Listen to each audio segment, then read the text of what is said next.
Kembali dalam program Gaspol Menggagas Politik, kita masih berbincang bersama Profesor Cecep Darmawan, selaku pengamat politik dan juga Prodi Ilmu Hukum dari Universitas Pendidikan Indonesia. Prof, kita bahas kembali untuk beberapa calon gubernur dan juga wakil gubernur Jawa Barat.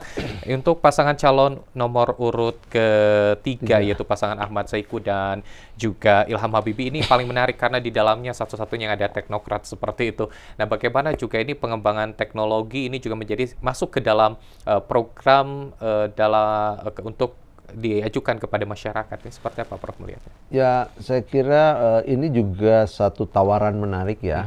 Bagaimana pasangan paslon nomor 3 ini mengusung soal karakter dan iptek ya, gitu. Ya, betul bahwa ini menjadi, kalau dikemas dengan baik, ini menjadi daya tarik ya secara politik kepada masyarakat. Jadi isu ini pun ya isu yang menurut saya harus diapresiasi.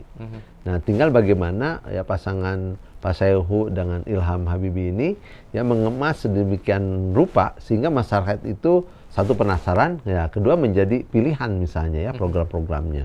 Jadi ini juga di antara dua pasang yang tadi ya punya keunggulan-keunggulan, ini punya keunggulan. Jadi hemat saya tinggal sekarang bagaimana mengemas program itu menjadi lebih menarik, lebih realistis ya, dan menjadi solusi bagi masyarakat Jawa Barat, terutama pada problem-problem utama masyarakat Jawa Barat tadi. Bagaimana penggunaan teknologi ini menjadi salah satu solusi dalam menyelesaikan permasalahan. Betul, jadi trigger lah ya, jadi trigger untuk menjadi solusi. Gitu. Oke, baik. Selanjutnya juga ini untuk pasangan calon terakhir, itu Deddy Mulyadi dan juga Herwan Setiawan, ini tampaknya masih fokus ke masyarakat miskin, Prof. Nah ini ya, jadi tadi kan tiga pasang sudah memiliki garapan masing-masing. Nah, Kang Deddy dan Kang Herwan ya. Nah, ini soal fokus pada pengentasan kemiskinan. Nah, ini juga menarik karena data di Jawa Barat itu kemiskinan juga relatif masih tinggi, ya.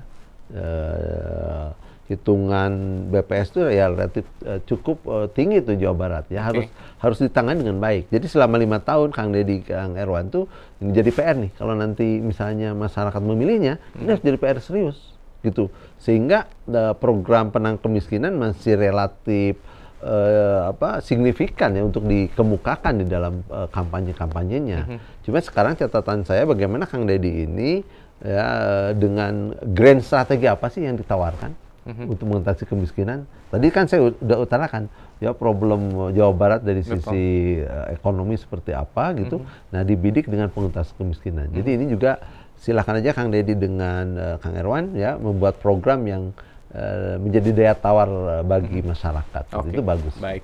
Keempat pasangan calon tentunya hadir dengan visi dan misi dengan program-program. Lantas seperti apa ini bisa diimplementasikan, terutama juga bisa terwujud apabila memang menang dalam Pilkada Jawa Barat 2024, tak lepas tentunya dari dukungan partai politik. Kita melihat yang paling besar dukungannya ini di pasangan Deddy ya, masuk ke partai politik yang didukung dengan cukup banyak. Lalu juga tadi Ahmad Saiku dengan PKS-nya, lalu juga kita melihat PKB itu juga mendukung JJ Wiradinata dan juga Acep untuk JJ Wiradinata itu PDI, maksud saya untuk Acep sendiri itu PKB seperti itu. Nah, bagaimana dukungan penggerak partai politik ini yang betul-betul bisa memenangkan para pasangan calon ini, Prof? Apakah dengan posisi gemuk tadi juga ada jaminan atau tidak juga nih, Prof?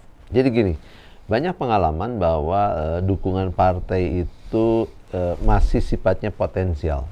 Potensi, salah satu potensi. Potensi lainnya masih bisa digali. Ya, jadi maksud saya, walaupun 4 pasang calon itu dengan dukungan yang berbeda-beda jumlah partainya, tetapi peluang bertandingnya tanda kutip gitu ya, kontestasinya memiliki peluang yang sama. Sehingga sekarang bukan lagi kepada dukungan partai, karena kalau dukungan partai itu kan nanti mesin partai, bagaimana efektivitas mesin partai, itu baru satu sisi. Belum lagi misalnya bagaimana sih elektabilitasnya, popularitasnya, terus bagaimana memainkan tadi isu-isu dalam program-programnya, visi misinya, itu juga sangat mempengaruhi kepada kandidat. Belum lagi kedekatan kandidat kepada para pemilih. Jadi dukungan partai baru salah satu saja ya potensi untuk memperoleh suara, tetapi juga masih banyak faktor yang harus diraih ya gitu. Jadi ya silakan bersaing keempat pasang calon ini. Oke, dan membuktikan apakah faktor partai gemuk bisa menjadi jaminan atau tidak, nanti kita lihat ya Prof ya, di tanggal 27 November. Dan selanjutnya juga tadi sempat dibahas adalah soal isu. Isu yang paling menarik di pilkada ini adalah tidak terlepas dari yang namanya pemilih pemula seperti itu Prof ya. Di sisi lain juga pemilih pemula itu lebih banyak mendapatkan informasi juga di media sosial. Sedangkan media sosial ini banyak sekali informasi-informasi yang terkadang hoax dan sebagainya, menyudutkan para pasangan calon. Ini bagaimana menjadi tantangan masing-masing pasangan calon Prof? Satu kata kunci sebetulnya literasi politik media. Itu penting ya. Sekarang sudah bergeser ya demokrasinya ke demokrasi digital. Tidak melulu pada demokrasi langsung ya, atau tatap muka, tapi demokrasi digital. Jadi ya warganya juga harus memiliki apa yang disebut literasi media yang baik, literasi digital yang baik, agar mana sih memilah-milah informasi kampanye yang benar, mana yang hoax ya, mana yang harus disebarkan, mana yang harus ditahan, juga harus bijak di situ. Kenapa?